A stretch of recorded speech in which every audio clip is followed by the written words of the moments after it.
Genesis chapter 33. We're moving right along. I mean, a lot of these narratives speak for themselves. I can make stuff up. I can do allegory and say it's like this or that and so forth, or you just go through the narrative and are amazed that God manages to accomplish anything at all, let alone every single thing he wants to accomplish. And that's what's going on right now. If you go back, if you go back to let's go back and look at these threats for a minute.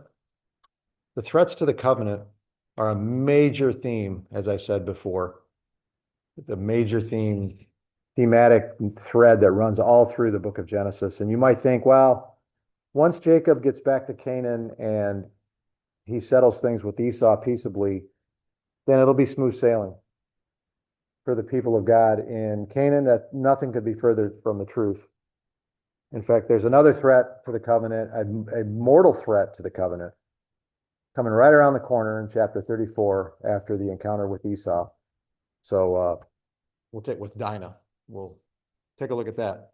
Kind of a plot twist one where all of these are surprising. You don't really expect any of them. They just happen. And then you say, well, what's God going to do about this one?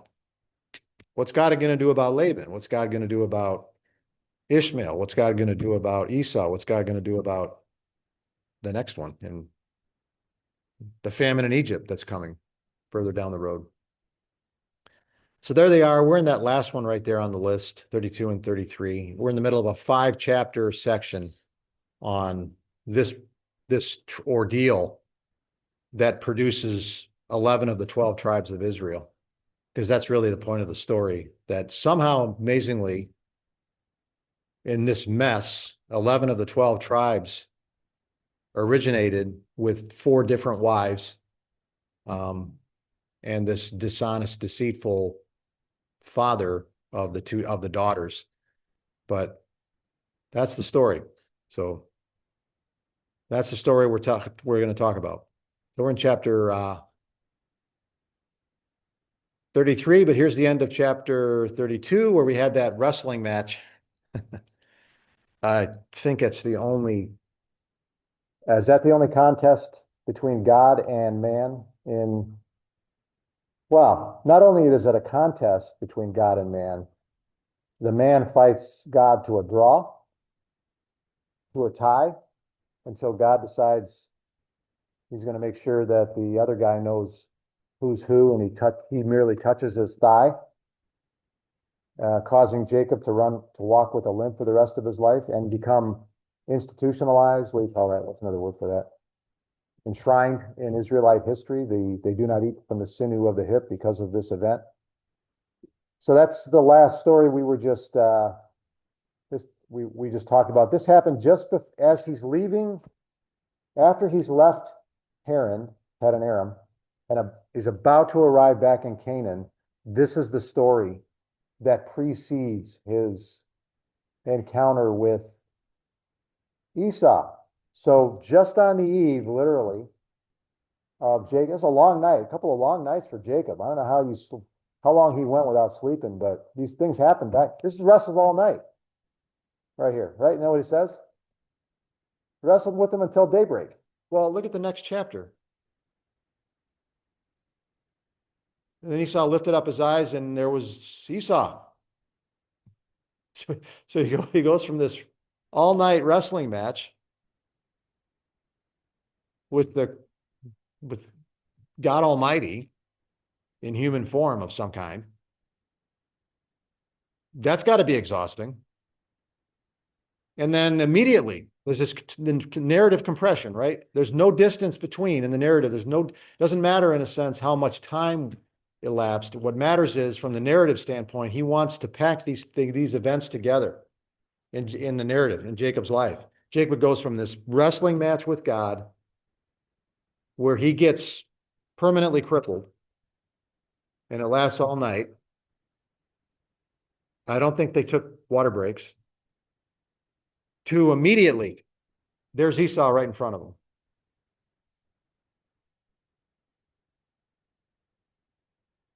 Did you want to say something? Well, there's just so many questions about the wrestling match. But of course, scripture doesn't answer them. Yeah, we've talked about that. And it's, you already talked about, I don't wanna. You know, what's funny is, of all the stories that would make a great movie, the story of Jacob and Esau, it's got all the elements of a great Hollywood story, up into and including, you know, the intrigue, the scheming, the conflict. It's got the trial, you know, the ordeal of Leah being used as a pawn, the intrigue between the sisters, the intrigue between Jacob and Laban, the intrigue between Esau and Jacob, and then you have him coming out the other end of it, a different man 20 years later. After which, what a great ending to the movie. You've got this final, you know, confrontation between Esau and Jacob. How will it go? And Esau is going to be the one who initiates the reconciliation. I mean, it's just such a great story. You have to contact Dell about that and see if you want to send that. Somebody just has to write the script, and you know, but they do this, all the other stories. Yeah. Like Moses, you know, there's been movies on, yeah, been movies on all those things. But this one here is one of the most undersold stories in the entire Bible. So that's the preceding. He's still over. Where's Penuel? Let's find out. Penuel. I don't know where Penuel is. He crossed over Penuel. I wondered if that the derivative of Peniel from a trigger. Huh. Apparently there's a guy named Penuel. That's apparently as important as the Crossing the tube, or is it like? It looks like the place. I don't know, right here. So he's on, the point being, he's on the east side of the Jordan. And he's got to get on the other side where he's got the date with Destiny. But right now well, actually, yeah, remember where Esau is though, where Esau is coming from. Esau is coming from Seir, which is down here. So it's hard to tell, since he's going to be he crosses over Penuel. It doesn't say he crossed the Jordan. So apparently that's going to take place over here. Their conflict on the east side of the Jordan, doesn't matter. But if that would be the case, then they get to resolve their conflict before he gets into Canaan. I don't know. Anyway.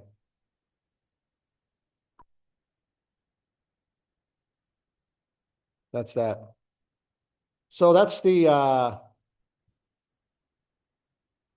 conflict with the angel. So conflict. He goes from conflict with Esau to conflict with Laban to conflict with an angel to conflict with Esau, or not conflict with Esau, but he thinks there is, you know, that's his life. And it's all a self-inflicted wound. He did it all. Yeah, that's some big speculation, but I won't have to wonder if this wrestling match wasn't actually Jacob's true conversion. Or a little bit before, right? That very well could be, but you have this statement from him after God tells him to return. You have the promise, the reaffirmation of the promise. Your descendants will be like the sand of the sea. And then, where is it? Where's the, where does he say, I am not worthy? Right here. Sorry, missed it. Right, this statement right here. Right there. That seems to me to be a pivotal. It's in the chapter anyway. That's the 32 in a sense is the chapter in a sense of that conversion of Jacob from one thing to another. And it had been building the entire narrative, and it happens in this chapter somewhere over the course of it. But now it's time for him to, you know, God says, you know, I hear a lot of talk, Jacob, but let's see some action. And now you're going to see, or actually, maybe it's the other way around. Jacob says, you know, I hear a lot of talk. You're going to do all this stuff for me, but I got Jacob on just down the way there. So I hear a lot of talk, but what are you gonna do? And the answer is he's gonna do, he's already done it. Well, worked it out the whole time. It's not like, me and Mike may disagree with this on the, maybe he's right, but either Esau got interrupted by God, like with Laban, or the way had been smoothed through events that we don't hear about. And Esau, in some sense, was waiting for the return of Jacob, or, I don't know. Laban's confrontation, or he acknowledges that God directly spoke to him, not to harm Jacob. There's nothing mentioned of that in the text of Esau. Esau just seems to be thrilled to see his twin brother. Yeah, that's where the movie would fill in. It's a possible, yeah. We're both speaking into the void. There's no, we don't know, but yeah. All right. Where's my notes? I'm gonna look at my notes first. Or I'm gonna pretend to look at my notes. Let's do, we're gonna do a 7 verses. Jacob lifted up his eyes in the aftermath of the fight with the angel, or with God. He lifted up his eyes and looked, and behold, there's that exclamation point. That's the Hebrew way of doing an exclamation point in the middle of the sentence. Behold, Esau was coming, and 400 men with him, just as promised.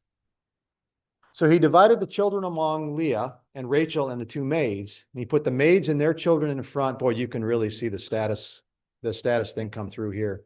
And Leah and her children next, and Rachel and Joseph last. So he values Rachel and the one son not only more than all the others. He'd rather lose all of the other 10 and those 3 wives. If he's got to pick, he wants this wife with the one child, with Joseph.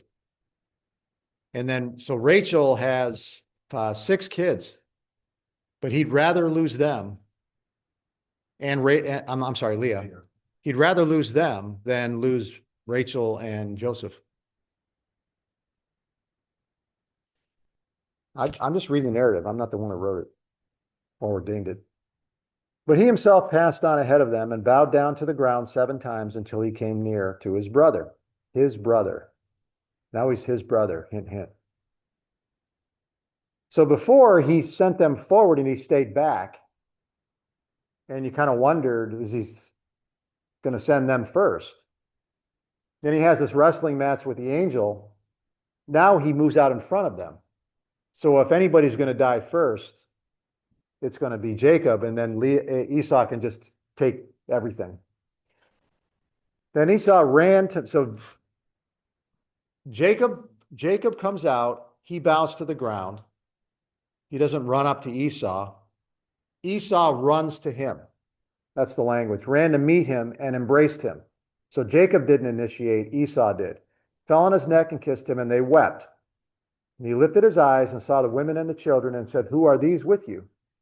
So he said, "The children whom God has graciously given your servant." Then the maids came near with their children, and they bowed down.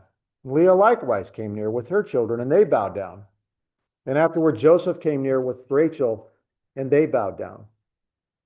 So you're reading this, and you remember how this whole narrative started. It started with Jacob grabbing the heel of Esau on the way out of the womb. And then Jacob demanding that Esau sell his brother, the older brother, the older brother's birthright.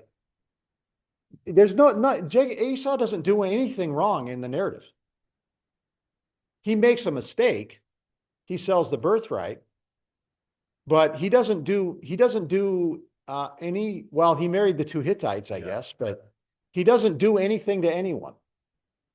The wives are a burden to Rachel, to Rebecca, but Esau's just there being sort of a outdoorsman son. And then Jacob and Rebekah with the scheme to deceive not just Esau out of his inheritance. That's another thing that's an interesting parallel. He schemes to deceive Esau out of his inheritance. And then he, I don't know what you want to call it.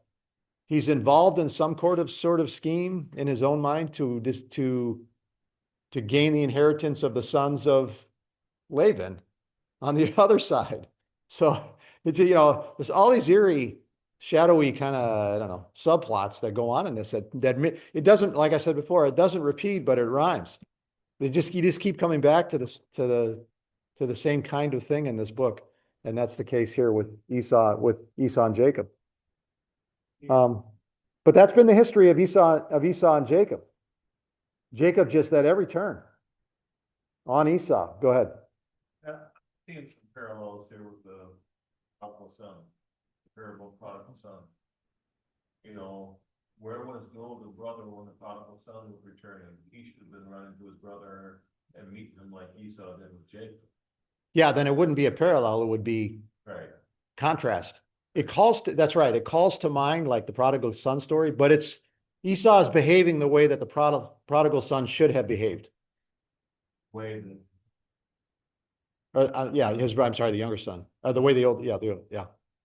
it's just interesting. It's the phrase Esau ran him that brought to my mind a song, and he ran to me. It's based on the prodigal son. So he steals the birthright, he steals the blessing, he gains the inheritance and the land.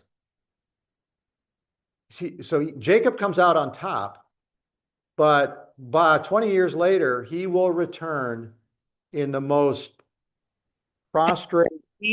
I'm going to take exception. He did not steal the birthright. He sold it. It was a legal transaction between the two. The other one could have said no. They're kind of the same. They're part of the same pack. Yeah. Okay. Yeah. And you're right. That's what Esau was just stupid. He was hungry. Yeah. Yeah. But in a court of law today, it would have held up. Esau apparently his birthright didn't mean much. Don't understand birthrights very well. So, but he comes back now in this subservient, exactly the opposite mindset. He leaves the heir and he comes back to the servant, and he will maintain that posture all the way through this encounter. Can you still hear me? Yeah. It's also another one of those stories in the Bible where God chose the weaker of two, because Esau was probably a big, strong, strapping guy who went out hunting and all of that. I mean, it wasn't like he had the rifles we have today. He had to be a big old strapping guy probably. And Jacob was the one that liked to stay inside, which most men would say, okay, that one's weaker. But that's who God chose. Again, just like David was the little one, just on and on, we see God choosing the one that's not the strongest. So another one of those stories. That's all. With that thought in mind, Christ choosing of the apostles is in the same sense. They may have been manly men, but they weren't the intellectually strong. The birthright wouldn't have meant anything anyways if Jacob, Isaac would have blessed Esau first before. Yeah. He had to steal the blessing. Just because he did that, just because he got the birthright, he had to steal the blessing if he wanted. Basically, the blessing would have been here. Yeah. Anyway, so. You have this statement in 29. Is it 29? Am I in 29? What am I in right now? 27. May people serve you. God, this is the blessing transmitted from Isaac to Jacob. Verse 29, may people serve you and nations bow down to you. Be masters of your brothers, and may your mother's sons bow down to you. Well, there's only one other son. It's one of the great moments of irony. May your brothers bow down to you, but not in this generation, in future generation, because you, Jacob, 20 years from now, are going to bow down to him. That's Genesis chapter 33. He comes forward and he bows down. They all bow down. Not only did he bow down, 7 times he bowed to the ground. Him who was told that his brother would bow down to. 7 chapters later, he bows down to the brother.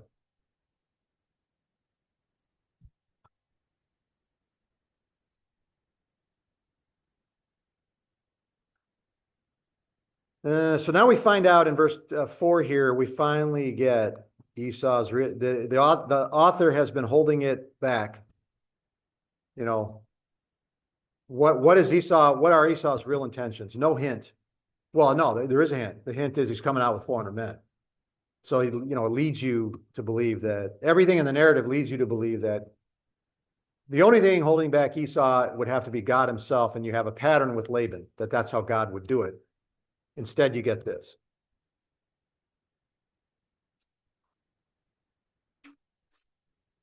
Well, it is bound down to his brother too. Might be a way to think that forgiveness for,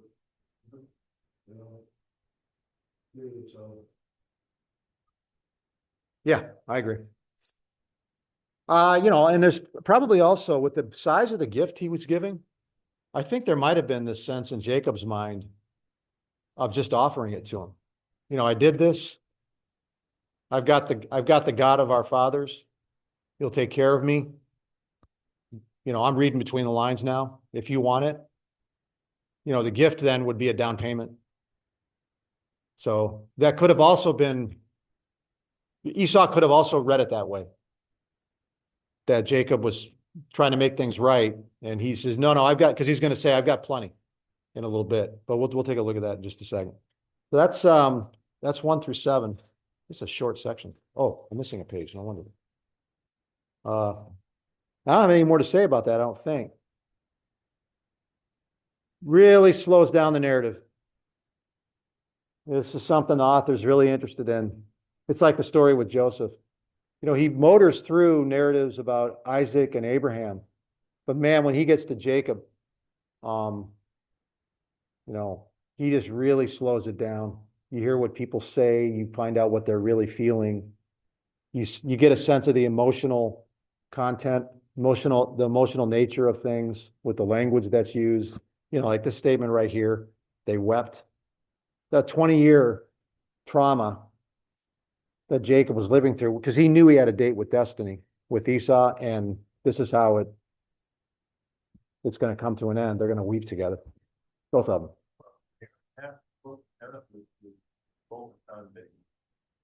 On what? Nearly half of the book of Genesis focused on Jacob. I mean, he first comes in chapter 26, and there's 50 chapters, and he dies in chapter 50. Yeah, and it's same way with Joseph. Joseph comes in. He's going to take about 13 chapters of the 50 chapters of Genesis. It's funny from where the book starts. In the beginning, God created the heavens and the earth. He motors through until the end of chapter 11. The history, if you will, preceding Abraham. He motors through all that stuff in 11 chapters. And then they get to chapter 12. When they get to Abraham, and then it just slows down until you get to Jacob, and then it slows down even more. And then you're going to get to Joseph, and it's going to slow down even more. And then they're going to end in Egypt. But if nobody has anything more to say about 1 through 7, we might actually finish early. I've said that before. But this time, if we finish early, I'm gonna introduce the next story, Dinah. Dinah. You don't see a lot of Christian parents naming their child Dinah. She doesn't say anything in the narrative, but she's pivotal. She's going to represent another, she's going to involuntarily initiate another threat to the covenant. Gary, Yeah. even though later in the Bible it says that God hated Esau, you still see that God still continued to provide even for him. Even though he didn't get the blessing, he still was pretty successful. Yeah, we're So- gonna look at we're gonna look at those two chapters you see on my tabs up there. Yeah, I love to see how God, even though he was not the chosen one, God still, and even though he married women he shouldn't have married and all, God still provided for him in this life anyway. Because God's good. And they were both the offspring of the same couple that God wanted to bless. You just heard a loud bang on the thing. I'm sorry about that. That's a insincere apology because I didn't mean to do it. Okay, 8 through 16. And he, Esau, said, "What do you mean by all this company which I have met?" And he said, "To find favor in the sight of my Lord." But Esau said, "I have plenty, my brother." So he comes with the posture of a servant before a master. Esau says, "Brother, let what you have be your own." Jacob said, "No, please, if now I have found favor in your sight, then take my present from my hand, for I see your face as one sees the face of God." So what do we call this? The most over-the-top example of buttering up. But he means it. He's not faking it at all. "And you have received me favorably. Please take my gift, which has been brought to you, because God has dealt graciously with me, and because I have plenty." Thus he urged him, and he took it. So even this little story of what to do with the gift, the narrator slows it down. It matters. This interaction matters. Esau doesn't want it. He doesn't need it. No, keep it. Jacob, I'm not holding anything against you for what happened, for the inheritance. I don't want anything from you. I think that's what's really going on. I'm not after your stuff. I'm not still bearing a grudge about it because you got the inheritance. I've done very, very well. Don't worry about it. I think that's the bottom line of this. But as a gesture to Jacob's generosity and posture, he says, "Okay, I'll go ahead and take this, but I'm not taking anything more." He could have it all. That's what I think. But he only takes this gift as a gesture. He doesn't. Jacob is not offering it just as a gesture, but Esau is willing to take it only as a gesture. That's how I see it. Well, that he's talking about too is the fact that he became a domination, so. Yeah, we're going to look at that in just a minute. Yeah. So I don't think I have any more to say about that either.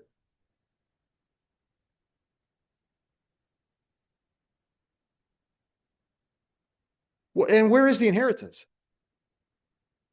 Jacob is going to come back a very, very wealthy man. The inheritance has completely disappeared. And it's not like if Esau decides to take everything, he's taking back that inheritance that Jacob stole from him. This all originated in Haran. The inheritance, the stuff that Isaac has completely disappeared from the narrative. It will not ever be mentioned. It's not like Isaac's going to die in a little bit. That's an important thing too. We'll get back to that in a second. But there's no mention of the inheritance itself. That's symbolic. That doesn't take place for over 500 years or so. Yeah. The inheritance. What was I going to say about that? Oh, all right. Yeah, this is a good time to mention this. So do you remember what Esau said he promised to do? I don't know.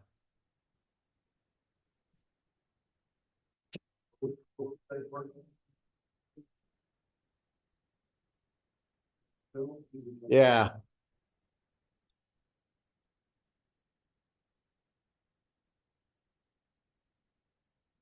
Where is it? 20, I'll just guess. It's 20, 27? Oh. Yeah. So Esau bore a grudge against Jacob because of the blessing with which his father had blessed him. And Esau said to himself, the days of mourning for my father are near. Then I will kill my brother Jacob. So before it was my brother Jacob on a vow to kill him. Now the my brother part reappears in chapter 33, but it's As brothers.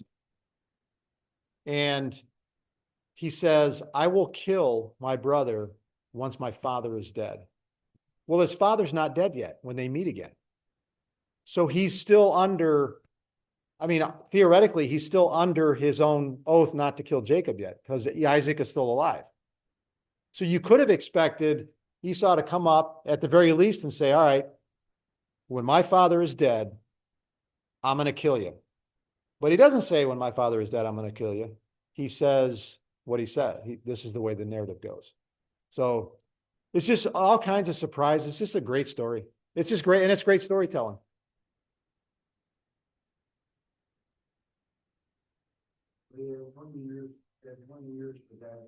Yeah. Both sides. Yeah. nobody's the same. All right, here we go. Then Esau said, let us take our journey and go, and I will go before you, escorting this man who stole the blessing from him. But he said, my Lord,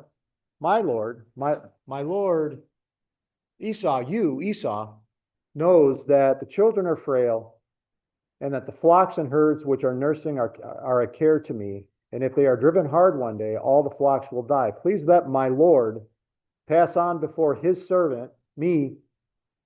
Please let you, my Lord, pass on before me, your servant.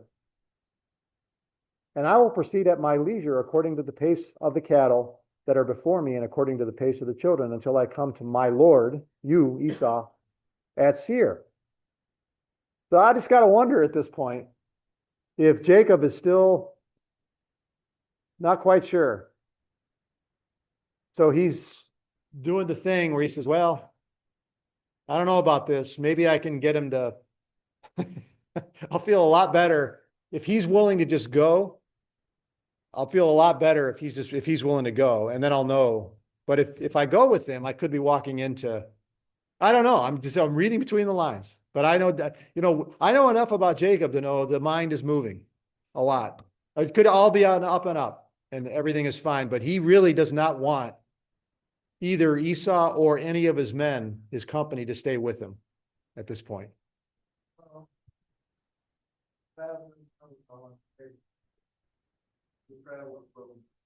Yeah.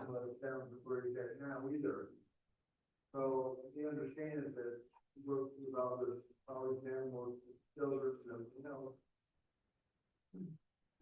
take time to travel, because they get tired quicker and well, I mean, most of the sons probably are, a lot of them are teenagers at this time, but still it takes that big of a group, it still takes a long time to travel, Esau knows all that. Esau would say, well, you can have my guys and it take as long as you need. But,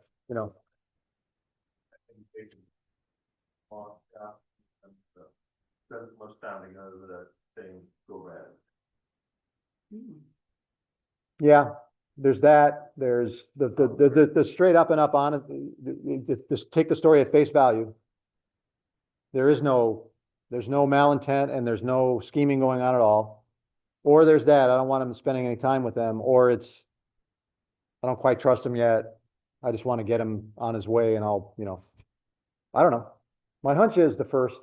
It's just straight up face value. Now's a good time to point out, you might notice all the red or pink or whatever that is. That's all that's the way that Esau, that's the way that Jacob refers to Esau in this narrative. So he calls him servant twice. He calls himself Esau's servant twice, and he calls Esau his Lord 1, 2, 3, 4, 5 times. And then he says in the middle of that he's got a face like the face of God. So, yeah, not the same Jacob as the one who just stole the blessing 20 years earlier. That face of God. That might be that same word, Peniel, from the previous chapter. Because that's what the word Peniel means, face of God. Maybe. So Esau's not quite done being nice and gracious. Esau said, please let me leave with you some of the people who are with me. There's no reason to doubt Esau's intent, even if Jacob is doubting his intent. I don't know if he is or not. But he said, what need is there? Let me find favor in the sight of my Lord. So Esau says, all right, I'll see you down at Seir, and we'll look at Seir in a minute. So Esau returned that day on his way to Seir. And Jacob journeyed to Succoth and built for himself a house and made booths for his livestock. And therefore the place was named exactly what the author just said. So we have another place name. Jacob gives a lot of place names. Bethel will be one too. So he's not, Jacob is not going to see. He's staying. Right. Well, that's interesting too. That's a good point. So he's supposed to be going to Seir. Instead, he goes to this other place. I don't know what that means, but they will not And unhappy. They will bury their father Isaac together. And Esau will be willing to, well, we'll get to there in a minute. All right, so that's that. Seir, let's look at where Seir is. Seir again. Yeah, Seir is not, yeah, it's outside the land of Canaan. Way out in the Red Sea. way down here. Now, Let's find out. I didn't get a map for that one. portions of, Mount, So Peter is in a part of, how do I spell that? Edom or Canada down at the, Edom was down at the southern part of Thistle Creek. See where they, oh, they're saying it's way over here. Give me a bigger map. so, Is it near Sodom and Gomorrah? They're saying down here. Terrible map. Pinterest. I'm not hitting Pinterest. well, some now have been pretty close to, south part. Ooh, look at these ruins. Anyway, he's already, it's the hint is already, the indication already is that Esau's not a threat to the covenant because he's moved out of he's in Canaan, but he's not, I mean, his home base is apparently Mount Seir, which is not in Canaan. So he's on his way. Jacob goes, or Jacob went to Seir, they had their reunion, and then he went to Succoth and set up his home base. I don't know where that is. I don't know. Is that in Canaan? Where do you think it'd be in somewhere? I'm not, I've been really lucky on searches, so I'm not gonna continue searching. I got around. Okay. Happy ending. As I've said before, to me, this is one of only two heartwarming stories in the entire book.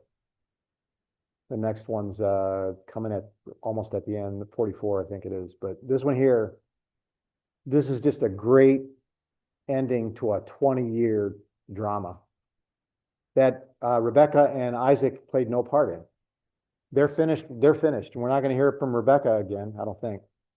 And Isaac, we'll hear it from Isaac only because they're going to bury him when he dies. So all of this takes place with Isaac still alive, but there's no Isaac in the story. He's not interested in him. Now Jacob came safely to the city of Shechem, Uh-oh. Nothing good happens at Shechem. Shechem is not the place to be, which is in the land of Canaan. So maybe that city up above is not, I don't know. And when he came from Paddan Aram and camped before, and he came, let me start over. Now Jacob came safely to the city of Shechem. Why Shechem? I don't know. Which is in the land of Canaan when he came from Paddan Aram and camped before the city. So for some reason, he chose that city to camp at. I don't know what that means. He bought the piece of land where he had pitched his tent from the hand of the sons of Hamor, Shechem's father, for 100 pieces of money. And then he erected there an altar and called it this big long name right here. El at the beginning there is God. So God who does something, and then his own name, Israel, because there's no nation of Israel yet. And that's how he ends up back in Canaan. All that worry for nothing. What have I got to say about all this?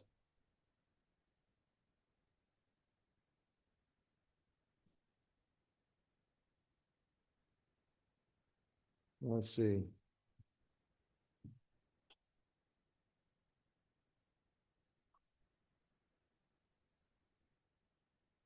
All right, let's look at Esau. You know, I've always had a soft spot for Esau.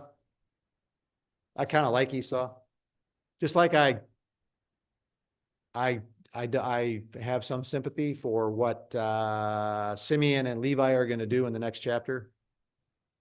But maybe they went too far. We'll get to that. But anyway, so what of Esau? This could be part of the movie. What happened to Esau, right? And you get it right here. After the wilderness wandering, guess what mountain they will circle for a long time? They would remember how it happened. Numbers 14, in pivotal chapter. They're on the cusp of conquering the land of Canaan, going across the Jordan. They send out the 12 spies. The 12 spies come back. 10 spies, 2 of the spies, Caleb and Joshua. Yeah, Caleb and Joshua say, hey, God is with us, let's go. And the other 10 said, no, we're not going to do that because they got these giants in there and they're terrifying. And so there was an uprising that resulted from that because the 10 spies convinced their 10 tribes to oppose it to the point where they were going to almost certainly murder Moses and Aaron and then go back to Egypt, not understanding that Egypt was no possibility for this people anymore. It was Canaan or death in the desert. And so God said, all right, that's it. I'm done with this generation. I've had it from the moment I took you out of Egypt. You grumbled about the water. You grumbled about the food. You had this worst, what will end up being the worst instance of idolatry in the history of Israel with the golden calf of the mountain. You've been nothing but a problem. I'm done with you. So he's going to drive him back into the desert until everyone under the age of 20 is dead. Sorry there, Maya. That's just the way it goes. I'm sorry, the other way around. Sorry, everybody but Maya. God said, everybody but Maya is, I'm gonna wait for you all to die. I'm not gonna kill you. I'm just gonna wait for you. You're gonna die in the desert. I'm not even gonna do you the favor of just giving you a quick death. You're just gonna perish in the desert. So he drives them back out of, back away from the Jordan. They change their minds and say, no, we want to go. Let's go. And Moses says, no, you're not going. God already said he's not going to be with you. Well, we're going to go anyway. We're going to take the land. So they go try to take the land and they get stomped on. So then they get driven back to into the desert and they end up at Mount Seir, where they do a circle around Mount Seir. That's exactly what it says. That you have circled Mount Seir for many days. 40 years? I don't know. Round and round and round. How does that work? Round and round and round. That was the punishment for not believing God to go conquer the land. But Mount Seir is exactly where Esau set up his home base. So we know that they camped in the land of Edom with the descendants of Esau, their brother. And the Lord spoke to me, Moses, saying, you have circled this mountain long enough. Now turn north, command the people, saying, you will pass through the territory of your brothers, the sons of Esau, who live in Seir. They will be afraid of you.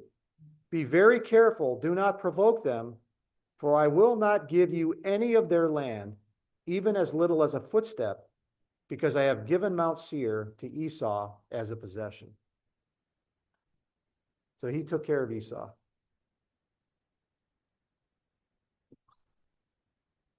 And is not Petra in the vicinity of Mount Seir? What is Petra? That's a city in, they believe that's where the Jews would be hidden during the tribulation period. No, I don't know about that. So you're trying to get me into a discussion of Revelation. Well, I'm just thinking about protection from the brother again. I don't know. Could be.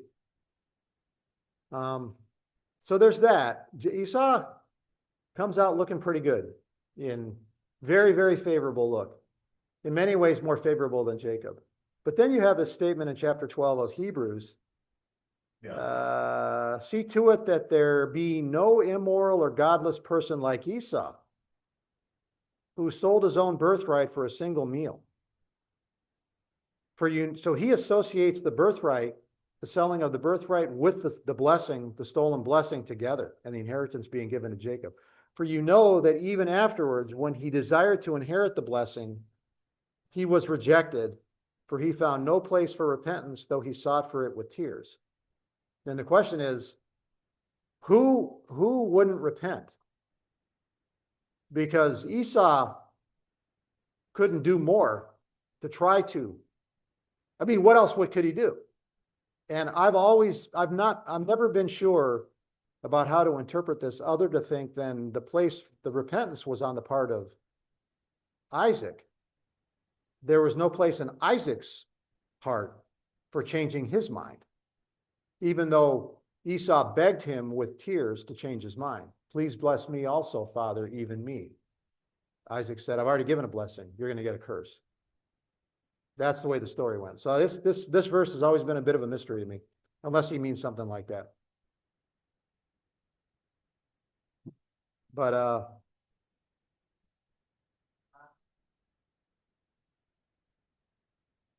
is he counting it immoral and godless because he was stupid? He seems to be, no, I don't think so. I think he would say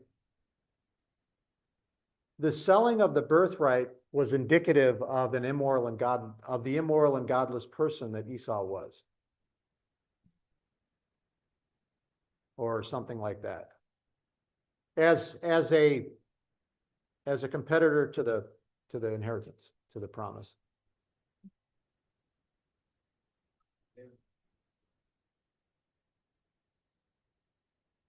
He was declared in the womb that Jacob would. Right. Yeah. I'm thinking about that very thing. God might, in this case, be a reference to the fact that God had chosen Jacob over Esau. Back to what I think Kate referred to, Jacob, I love Esau here. There's also the fact that he married the Hittite women who absolutely would have been idolatrous. There's also the fact that he did not say to his father, well, that really is right because I did sell it. He didn't tell the truth. He hid it. He just still wanted blessings, but he didn't tell the truth that, oh, well, that really is right. Yeah. So he basically lied by omission. And that's the story of Esau. He will reappear to help Jacob bury Isaac, but that's the story. An amazing story. It's one of the most interesting stories in the entire, really in the entire Bible. Maybe. You know, he builds himself a house and everything else in, Succoth, which is on the east side of Jordan, and then next thing you know, he's in Shechem. And we're not sure how long he was in Stucco. Yeah. Built some house and built pens for Yeah, I don't know. stuff like that, and all of a sudden, the next narrative is in, Yeah, they were nomadic. buying land. They had a nomadic way of life. They were searching, I don't know, water. They went from well to well. I don't know. So, you know, again, pictures of the nomadic life. I've Yeah. That takes us to, I'm gonna read this just because there's no break. You think, all right, everything's fine now. It's smooth sailing. You know, he's gonna remain in the land of Canaan. He's gonna set up house. He's gonna, the 12 tribes. Everything's gonna be lovely. And then Dinah was mentioned already, right? The only daughter that's named under Jacob, but she's named the daughter of Leah. She's named, and now we're going to find out why she's named. Now Dinah, the daughter of Leah, whom she had born to Jacob, went out to visit the daughters of the land. Well, I'm sure that's got plenty of good things can come from that. But what harm could that be? And when Shechem, the son of Hamor, the Hivite, a Hivite, is that not one of the cursed people groups? The prince of the land saw her, he took her and lay with her by force. He was deeply attracted to Dinah, because that's what you do when you're deeply attracted, the daughter of Jacob, and he loved the girl and spoke tenderly to her after he raped her. Awesome. So Shechem spoke to his father Hamor, saying, "Get me this young girl for a wife." Samson is not far from this behavior. Now Jacob heard that he had defiled Dinah, his daughter, and where's Dinah right now? Guess. Where do you think Dinah remains? There you go. But his sons were with his livestock in the field, so Jacob kept silent until they came in. Then Hamor, the father of Shechem, went out to Jacob to speak with him. Now the sons of Jacob came in from the field when they heard it, and the men were grieved, and they were very angry because Shechem had done a disgraceful thing in Israel by lying with Jacob's daughter. For such a thing ought not to be done. So that's the next story. And you're going to find out just what this clan is capable of.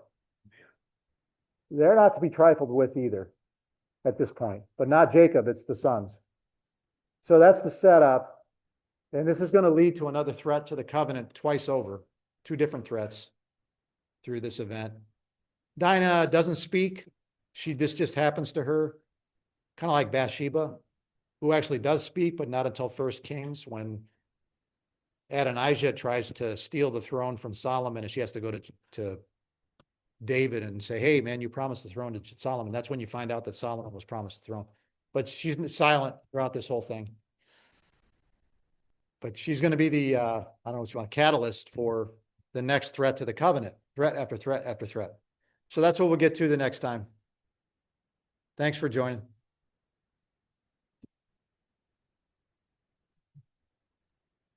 Bye, Gary. Thanks. Take care.